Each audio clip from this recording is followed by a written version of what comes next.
और वर्तमान में भी लोगों ने भगवान को प्राप्त किया है, भगवान के नाम का जप करके, भगवान के नाम का संकीर्तन करके। तो और युगन से कमल नयन कलयुग बहुत कृपा करी। तो कोई ये ना समझे कलयुग में भगवान नहीं मिलेंगे। तो श्री भक्तमाल में ऐसा आया है कि और युगों में तो भगवान की प्राप्ति बड़ी कठिन है, हजारों लाखों वर्ष लोग तपस्या करते हैं तब जाके कहीं भगवान का साक्षात्कार होता है। पर इस कलयुग में कोई 6 महीने भी ढंग से किसी गुरु के माध्यम से गुरु जी की शरणागति स्वीकार करके भगवान का मंत्र ले, 6 महीने में ही भगवान का साक्षात्कार हो जाता है और ठाकुर जी की कृपा प्राप्त करता है। जैसे कि मस्तक पर तिलक लगाना, तिलक इसलिए लगाया जाता है कि हमारे 2 नेत्र होते हैं और शास्त्रों में ऐसा आया है कि हमारे मस्तक पर तीसरा नेत्र होता है। 2 नेत्र तो संसार के ज्ञान को प्रदान करता है, हम संसार को देखते हैं, पर तीसरे नेत्र के माध्यम से हम भगवान को देखते हैं, वो दिव्य ज्ञान हमारा खुलता है। ऐसा कहते हैं कि जो मस्तक तिलक विहीन रहता है वो शमशान की तरह अपवित्र होता है।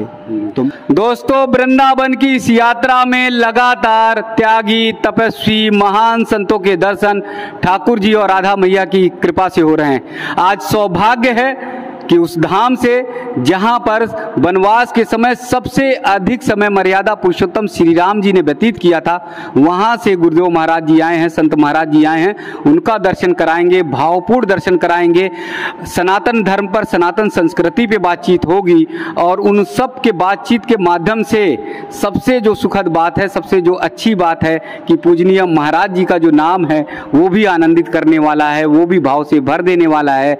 राम लखन पूजनीय महाराज जी का नाम है। हालांकि संतों का नाम लेते नहीं, लेकिन इसलिए मैंने लिया कि दोनों भाव जो है अंतर मन से दर्शन हो जाएगा और नाम भी प्रभु का हो जाएगा।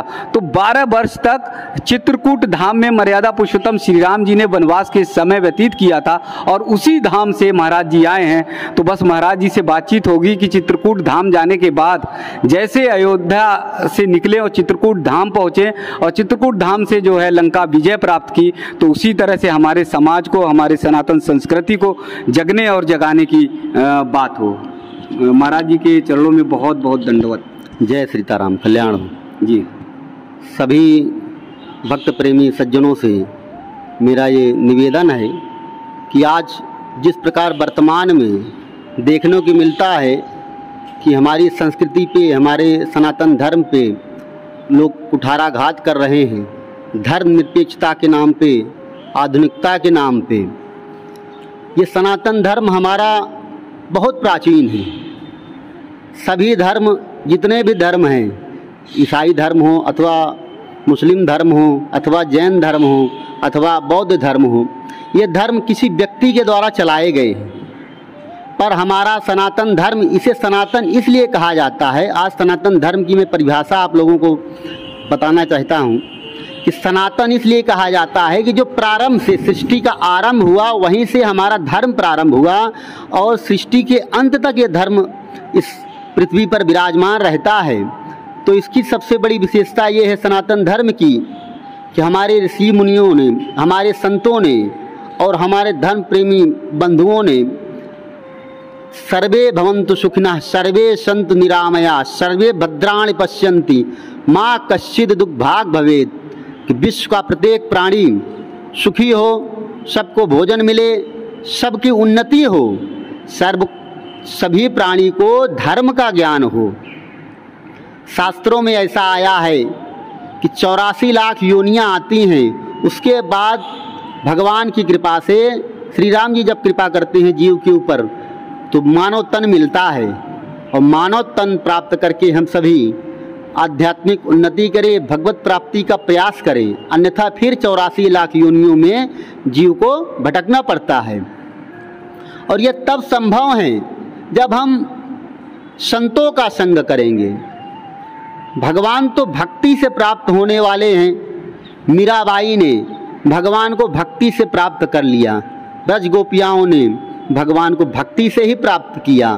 तो माधवो भक्ति प्रियः, संत श्री रैदास जी ने भगवान को भक्ति से ही प्राप्त किया। भगवान कुल, खानदान, जात पात अथवा किसी प्रकार का बाह्य आडंबर नहीं देखते हैं। ठाकुर जी तो हमारे हृदय के अंदर के जो प्रेम है उस प्रेम को देखते हैं। महाभारत का एक प्रसंग आता है, दुर्योधन ने भगवान के लिए 56 भोग बनवाया था, पर भगवान ने उसका परित्याग करके विदुर के यहाँ गए और ठाकुर जी भोजन करते हैं। भक्ति सिद्धांत में ऐसा आता है शास्त्रों में, और आचार्य जगतगुरु भगवान श्री रामानंदाचार्य जी, उनका आदेश है कि सर्वे प्रपत्ति अधिकारिणः, जात पात पूछे नहीं कोई, और हरि को भजय सो हरि का होई। तो इस प्रकार प्रेमी बंधुओं, आज सनातन धर्म के इस परिदृश्य में हम सभी देखते हैं कि हमारे जो भाई बहन हैं वो सनातन धर्म के जो मूल अंग है उनका धीरे धीरे आधुनिकता के और पाश्चात्य संस्कृति के प्रभाव में आके उसका परित्याग करते हैं, उसको छोड़ते आ रहे हैं। जैसे कि मस्तक पर तिलक लगाना, तिलक किस लिए लगाया जाता है कि हमारे 2 नेत्र होते हैं, और शास्त्रों में ऐसा आया है कि हमारे मस्तक पर तीसरा नेत्र होता है। भगवान भोलेनाथ त्रिनेत्रधारी हैं। तीसरा ये नेत्र जो है, 2 नेत्र तो संसार के ज्ञान को प्रदान करता है, हम संसार को देखते हैं, पर तीसरे नेत्र के माध्यम से हम भगवान को देखते हैं, वो दिव्य ज्ञान हमारा खुलता है। तो तिलक लगाने से वो नेत्र हमारा जागृत होता है, और ऐसा कहते हैं कि जो मस्तक तिलक विहीन रहता है वो शमशान की तरह अपवित्र होता है। तो मस्तक पर भगवान का स्वरूप ये तिलक ठाकुर जी के प्रसादी बांके बिहारी का, श्री राम जी का चंदन अवश्य धारण करना चाहिए, शिखा धारण करनी चाहिए। आचार्य चाणक्य ने उस प्रतिज्ञा में अपनी शिखा के बल से ही उन्होंने प्रतिज्ञा लिया था और नंद वंश का विनाश किया। शिखा और सूत्र आवश्यक है, और अपना भारतीय परिवेश, उसमें धोती है, कुर्ता है, इस प्रकार के भारतीय परिवेश को धारण करना चाहिए। अन्य धर्मों के लोग अपना परिवेश नहीं छोड़ते हैं जी। वो उसी प्रकार अपना गणवेश धारण किए रहते हैं, जैसे विदेशी हैं पाश्चात्य संस्कृति के, लंदन अथवा अमेरिका के, वो अपना परिवेश धारण किए रहते हैं, पैंट शर्ट, अपनी वेशभूषा, और जो भी है कोट टाई इत्यादि। और जो मुस्लिम हैं वो अपना परिवेश धारण किए रहते हैं, टोपी इत्यादि। पर हमें शर्म आती है तिलक लगाने में, जनेऊ धारण करने में। ये सब हमारी सनातन संस्कृति का एक अंग है और वैज्ञानिक पूरी तरह से हमारा धर्म है। इसमें समस्त जीवों की सेवा होती है, तो सभी जीवों के भीतर भगवान का दर्शन किया जाता है। तो संत की इसमें कैसे भूमिका क्या हो सकती है कि जैसे सबको सनातन धर्म की ओर लेकर जाएं और समाज को जोड़े, जो भटके हुए हैं उनको रास्ते पर लाने का काम करे, क्योंकि जब जब ऐसी स्थितियां आई हैं तो संत ने ही कमान संभाला है और संतों ने ही जो है उसे व्यवस्थित करने का काम किया है। जी, तो संतों का कार्य यही है कि समाज की सेवा करना, समाज में जो मार्ग से भटक गए हैं उन्हें भक्ति के पथ पर, सनातन धर्म के पथ पर ले आना, समाज में आगे आके। इसके लिए समाज को और संत को दोनों को एक होना पड़ेगा जी। कि टीवी, मोबाइल और तमाम प्रकार के पाश्चात्य जो फिल्में चली हैं, तमाम धारावाहिक, तो माता पिता जो समाज के वर्ग हैं तो वो संतों के पास ले जाएं, चाहे मंगलवार को ही हफ्ते में 1 दिन समय निकालें जी। ऐसे तो रोज मंदिर में आना जाना चाहिए, जो हमारे पास पड़ोस में मंदिर हैं, भगवान की कथा सुननी चाहिए, भगवान की लीला का दर्शन करना चाहिए। अब भगवान की कथा की जगह लोग संसार की व्यथा को ही सुन रहे हैं, तो इसलिए संसार की व्यथा, चारों तरफ लोग परेशान हैं, दुखी हैं, कोई आत्महत्या कर रहा है, कोई माइग्रेशन से पीड़ित है, तमाम प्रकार के रोग जो है, रोगों से लोग ग्रसित हैं, क्योंकि योगा इन्होंने छोड़ दिया और पैदल चलना छोड़ दिया, गाड़ी से ही 1 किलोमीटर आधा किलोमीटर होता है वहाँ भी जाते हैं। तो आरोग्य की दृष्टि से देखना हो अथवा कल्याण की दृष्टि से भी देखना हो तो संतों को भी प्रयास करना चाहिए। जैसे प्राचीन काल में संत जगह जगह जो है जाते थे तो भ्रमण करते थे, भिक्षाटन करते थे, चतुर्मास का व्रत भी जाके गाँव में करते थे, संत मंडली बना के, तो उससे लोगों को जागृत करते थे। वहाँ पर कथा होती थी, भगवान की लीला का दिग्दर्शन होता था और दोनों टाइम ठाकुर जी की आरती होती थी, भगवान नाम संकीर्तन होता था, श्री सीताराम जी के नाम का संकीर्तन। इससे लोगों के भीतर जागृति आती थी। अभी एक थोड़ा कमी आ गई कि संत जो है समाज में तीर्थाटन जाते तो हैं, पर उस तरह जैसे पूर्व में गाँव में चलती थी जो है जगाने के लिए, हाँ जगाने के लिए सब संत मंडली बना के जाते थे, तो अब उस तरह जो है कमी आ रही है। कथाएं तो अनेक होती हैं पर एक जगह हो जाती हैं, जबकि कथा तो होनी चाहिए पर भक्तमाल की अथवा भगवत चरित्र की कथा हर जगह लगभग होनी चाहिए, हर कोने में, क्योंकि बड़ा आदमी कोई है पैसे वाला वही कथा कर सकता है आयोजन, सामान्य लोग नहीं कर पाते हैं। तो हर जगह संतों का ये कर्तव्य है कि संत केवल अब तपस्या करके अपना मोक्ष लेने के लिए संत नहीं बनते हैं आज, हाँ ये विषय, और पैसे कमाने के लिए संत नहीं बना जाता। संत बना जाता है सेवा करने के लिए, जो समाज के लोग हैं उनका भी कल्याण हो, वो भी भगवान को प्राप्त करे, वो भी चरित्रवान हो, वो भी उन्नति के पथ पर अग्रसर हो, धर्म के पथ पर चले, क्योंकि जो धर्म के मार्ग पर चलता है तो धन स्वतः ठाकुर जी देते हैं उसको।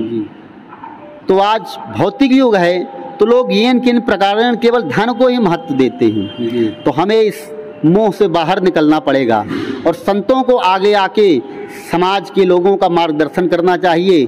और जो हमारे संत महापुरुष हुए हैं और बड़े बड़े वीर हुए हैं, तो जब जब समाज में संकट आया है तो संत जन जैसे आगे आए हैं, जैसे वीर शिवाजी को प्रेरित करने वाले समर्थ गुरु श्री रामदास जी, जब गुलामी के जंजीर में भारत जकड़ा हुआ था, स्वामी दयानंद सरस्वती अथवा श्री विवेकानंद जी परेशान थे सब सनातन धर्मी, तो संत श्री गोस्वामी तुलसीदास जी ने, श्री सूरदास जी ने, भक्तिमती मीराबाई ने, श्री जगतगुरु भगवान श्री रामानंदाचार्य जी ने, तो इन सब लोगों ने जगह जगह समाज में जाके गाँव में, देहात में, नगर मोहल्लों में सबको सनातन धर्म की शिक्षा दी। और हमारे आदर्श भगवान श्री राम जी कि किस प्रकार से श्री राम जी भाइयों से व्यवहार करते हैं, माता पिता से किस प्रकार से व्यवहार करते हैं, बच्चों से कैसे व्यवहार करते हैं, और एक राजा क्या क्या कर्तव्य होता है। जब राजा धर्मात्मा होगा तो प्रजा भी धर्मात्मा होगी। तो यथा राजा तथा प्रजा, ये गुण भी आता है। और समाज के लोगों को भी संतों से जुड़ना चाहिए। आज तमाम प्रकार के जो विदेशी षड्यंत्रकारी हैं तो वो हमारे सनातन धर्म को बदनाम करने के लिए, संतों को बदनाम करने के लिए तमाम प्रकार के जो है कि आप धर्मनिरपेक्ष हो, वहाँ नहीं जाना चाहिए, यहाँ नहीं जाना चाहिए, जबकि वो स्वयं चर्च में जाते हैं अथवा मस्जिद में जाते हैं 5 बार, पर सनातन धर्मियों को भ्रमित करने के लिए इस प्रकार का षड्यंत्र रचते हैं। तो समाज के लोगों से मेरा आग्रह है, सभी प्रेमी बंधुओं से, भक्तों से, माताओं बहनों से, कि मंगलवार को कम से कम हफ्ते में एक दिन 1 घंटे का ही समय दे दे। अपने आसपास में जो मंदिर हो वहां जाके हनुमान चालीसा का पाठ करें, पूरा सदस्य और परिवार के सभी सदस्य जाएं, क्योंकि बच्चे छोटे से जो हैं संस्कार तो उनके भीतर वो संस्कार आता है। तो जो जिस परिवेश में हम उनको ढालेंगे तो उनके भीतर वही संस्कार आएगा। तो हमारा देश आगे चल के फिर विश्व गुरु बनेगा और सुख समृद्धि, जो प्राचीन काल में सोने की चिड़िया कहा जाता है, तमाम विदेशी आक्रांता आए, लूट के ले गए भारत के खजाने को, फिर भी भारत देश ऐसा है कि मानो समुद्र के समान है। और भगवान की कृपा से फिर मोदी योगी की सरकार में पल्लवित हो रहा है, अग्रसर हो रहा है और आगे उन्नति के पथ पर ही जाएगा। तो सभी समाज के लोगों को हफ्ते में 1 दिन जरूर मंदिर में जाना चाहिए और पूरे परिवार के साथ जाना चाहिए। कहीं कथा हो वहाँ जानी चाहिए, कहीं गरीब हैं हमारे भाई बंधु हैं, कोई गरीब हैं तो हमको सामूहिक रूप से उनकी सेवा भी करनी चाहिए। कोई हमारा वर्ग पिछड़ा हुआ है अथवा गरीब है, वो धर्म के विषय में जिज्ञासु है तो उसे धर्म का भी ज्ञान देना चाहिए, भोजन वस्त्र इत्यादि की भी व्यवस्था करनी चाहिए। मैं देखता हूं कि तमाम फिल्मों में संतों के बारे में गलत तरीके से प्रसारित किया गया और आज भी हमारे देवी देवताओं पर कुछ भी बोल दिया जाता है, कुछ भी टिप्पणी कर दी जाती है और उस पर जो है समाज का जो जागरूक स्वरूप दिखाई देना चाहिए वो नहीं दिखता। दरअसल इसमें सबको, संत समाज को भी और जो समाज है सोसाइटी, उनको भी इकट्ठे होकर इसका पुरजोर विरोध करना चाहिए, क्योंकि दूसरे धर्मों का जब लोग थोड़ा सा अपमान कर देते हैं तो सर तन से जुदा होता है। जी ऐसा नारा लगाते हैं और जुदा कर भी देते हैं और सरकार तमाम प्रशासन कुछ कर भी नहीं पाता है और हमारे धर्म की खिल्ली उड़ाते हैं, उनका मजाक उड़ाते हैं। जैसे इस प्रकार से भी माँ काली का जो है जी, स्वरूप पोस्टर बनाया गया, स्वरूप को जो है गलत तरीके से पेश किया गया फिल्मों में। तो ये लोग सुर्खियां बटोरने के लिए ऐसा करते हैं जी, कि हम धर्मनिरपेक्ष हैं और सुर्खियों में आ जाएंगे। इनका एक आडंबर है जी, इनकी एक जो है चाल है सनातन धर्म को नीचा दिखाने के लिए। तो ऐसे समय में समाज को क्या करना है? समाज को इनका पूर्ण रूप से विरोध करना चाहिए, बहिष्कार करना चाहिए और सरकार और शासन प्रशासन समाज मिलके ऐसे लोगों को दंडित करना चाहिए। सरकार का ये कार्य है कि ऐसे लोगों के खिलाफ मुकदमा दायर करे, उन्हें देशद्रोह की सजा दे अथवा जो है आजीवन कारावास की सजा देनी चाहिए, क्योंकि ये लोग हमारी भावनाओं को आहत करते हैं व्यर्थ में और हमें परेशान करने का कार्य करते हैं मानसिक रूप से। जी जी जी जी। तो ऐसे में समाज तो अभी जागरूक नहीं हो रहा, समाज तो खड़ा नहीं हो रहा, समाज विरोध नहीं करता। जी, संत के साथ में समाज को सहयोग करना ही पड़ेगा, तभी जो समाज ये सुधरेगा। अथवा संत केवल अकेले संघर्ष करेंगे और समाज पीछे रहेगा तो आखिरी में चल के समाज को हानि होगी। समाज को जागृत रहने की जरूरत है। समाज सहयोग करेगा तो हमारा देश फिर से उन्नति के पथ पर आगे बढ़ेगा और सबको आगे आना चाहिए। जी। सनातन धर्मावलंबी हो, किसी भी देवी देवता की पूजा करते हों और किसी भी वर्ग के हों, किसी भी जाति के हों, किसी भी स्थान के हो, क्षेत्रवाद, जातिवाद, इन सब का परित्याग करके हमें एक झंडे के नीचे आना होगा और वो झंडा जो है वो सनातन धर्म का ही है। और सनातन धर्म की ध्वजा को पुनः जो है पूरे विश्व पटल पर स्थापित करना पड़ेगा। और भगवान श्री राम जी की कृपा से, हनुमान जी की कृपा से ये कार्य अवश्य ही पूरा होगा और सभी भाई बहन और सभी सनातन प्रेमी इसमें अपना अपना सहयोग करें। आपके चैनल को भी मैं धन्यवाद देता हूं, जो आप निरंतर संतों को ही दिखाते रहते हैं, किस प्रकार से संत साधन भजन करते हैं, परिक्रमा लगाते हैं, नाम जप करते हैं, इनकी रहनी सहनी क्या है। तो भक्तमाल ग्रंथ की जो रचना हुई सुदामा कुटी में, यहाँ संत सेवा, ब्राह्मण सेवा, गौ सेवा, कोई कहीं से भी आ जाता है, किसी की जाति पाची नहीं पूछती जाती है। इसकी शाखा चित्रकूट में है, अयोध्या में है, ऋषिकेश में है, काशी में है, तो तमाम शाखाएं हैं। और ये हमारे श्री सद्गुरुदेव भगवान जिनकी आज पुण्यतिथि थी, भंडारा था, दादा गुरु श्री सुदामा दास जी महाराज जी, उन्हीं के शिष्य हुए श्री भगवान दास जी और उन्हीं के शिष्य सद्गुरुदेव भगवान नाभापीठाधीश्वर जगत गुरु श्री सुतीक्ष्ण देवाचार्य जी और हमारे बड़े गुरु भाई श्री महंत अमरदास जी इस परंपरा को आगे बढ़ा रहे हैं। और हम लोग गौरव का अनुभव करते हैं कि इस परंपरा में आके हम दीक्षित हुए और लोक कल्याण का कार्य करने का अवसर मिला, भजन करने का अवसर मिला, जीवों की सेवा, संतों की सेवा करने का अवसर मिला। ये भगवान की कृपा है, राधा कृष्ण भगवान की। और वर्तमान में भी लोगों ने भगवान को प्राप्त किया है, भगवान के नाम का जप करके, भगवान के नाम का संकीर्तन करके। तो अनेक गोस्वामी तुलसीदास जी, सूरदास जी, मीराबाई और वर्तमान में श्री सुदामा दास जी महाराज जी, श्री वहाँ अयोध्या में कई संतों ने भगवान को प्राप्त किया। तो और युगन से कमल नयन, कलयुग बहुत कृपा करी। तो कोई ये ना समझे कलयुग में भगवान नहीं मिलेंगे। तो श्री भक्तमाल में ऐसा आया है कि और युगों में तो भगवान की प्राप्ति बड़ी कठिन है, हजारों लाखों वर्ष लोग तपस्या करते हैं तब जाके कहीं भगवान का साक्षात्कार होता है। पर इस कलयुग में कोई 6 महीने भी ढंग से किसी गुरु के माध्यम से गुरु जी की शरणागति स्वीकार करके भगवान का मंत्र ले, 6 महीने में ही भगवान का साक्षात्कार हो जाता है और ठाकुर जी की कृपा प्राप्त करता है। तो कलयुग में सब शीघ्र भगवान का साक्षात्कार कर लेते हैं। तो इसलिए कोई ये ना समझे कि कलयुग में हमें भगवान नहीं मिलेंगे। इस समय तो भगवान और सस्ते हो गए और सुलभ हो गए। तो सभी धर्म प्रेमी सज्जनों से मेरा ये निवेदन है कि सभी भगवान की भक्ति के पथ पर आगे बढ़ें और भगवत प्राप्ति में भगवान श्री राम जी का नाम मुख्य है। तो श्री राम नाम, सीताराम सीताराम अथवा राधे श्याम अपना जप करते हुए जो भी मंत्र मिला हो उसको जप करते रहें और भगवान का नाम हर समय, हर घड़ी, हर क्षण लेते रहें। ये हमारा सभी से आग्रह है, निवेदन, और सभी से निवेदन है और सभी सनातन धर्म अवलंबी अपने, सनातन धर्मावलंबी अपने अपने इस पथ को स्वीकार करते हुए भगवत प्राप्ति के इस पथ पर आगे बढ़ें और धर्म विरोधियों को उनको जवाब दें और सरकार को भी जागृत करें, समाज को भी जागृत करें। पूजनीय महाराज जी ने बहुत गंभीर बात कही और अंत में जो है पूरे अपने उद्बोधन का, वाणी का जो आशीर्वचन दिया वो यही कि सनातन धर्म के लोग जागरूक हों, जागे और जन जन को जगाने का काम करें।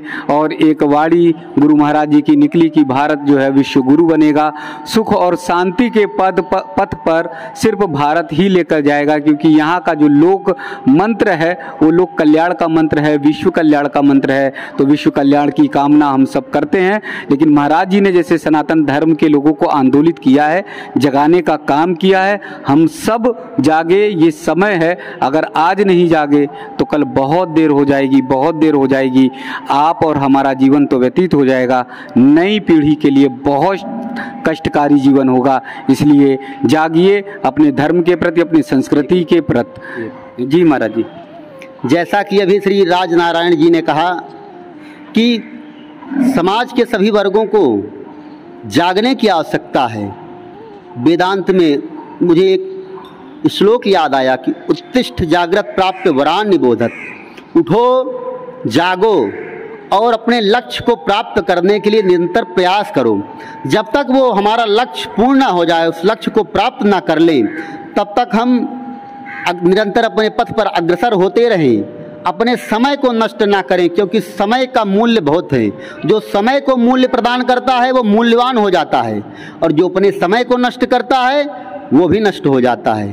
तो सभी धर्मावलंबी से हमारा ये निवेदन है कि समय रहते हुए सब जागृत हो जाएं और अपने समाज को एक नई दिशा दें, एक नया भारत का निर्माण हो जिसमें हम सभी विविधता में, विभिन्न वर्ग के, विभिन्न क्षेत्र के, विभिन्न जाति के हैं, फिर भी विविधता में एकता देखने को मिले और सभी एक दूसरे से प्रेम से, सहयोग से व्यवहार करें और एक दूसरे को सुख शांति प्रदान करें, एक दूसरे का सहयोग करें हर प्रकार से। और ये एकता का सूत्र आएगा, ये एकता का सूत्र इसी अध्यात्म से आएगा, भगवत ज्ञान से। अन्यथा सब अलग अलग, कोई दुकान खोलता है, कोई नौकरी करता है, कोई व्यापार करता है, कोई कुछ करता है, कोई बिजली विभाग में है, तो सबका विभाग अलग अलग है। लेकिन हमारे सनातन धर्म में ऋषियों ने ये एक विभाग हम सबको प्रदान किया है कि इस विभाग में सब लोग एक हो जाते हैं। जय श्री सीताराम, जय हनुमान, जय श्री राधे, जय श्री राधे।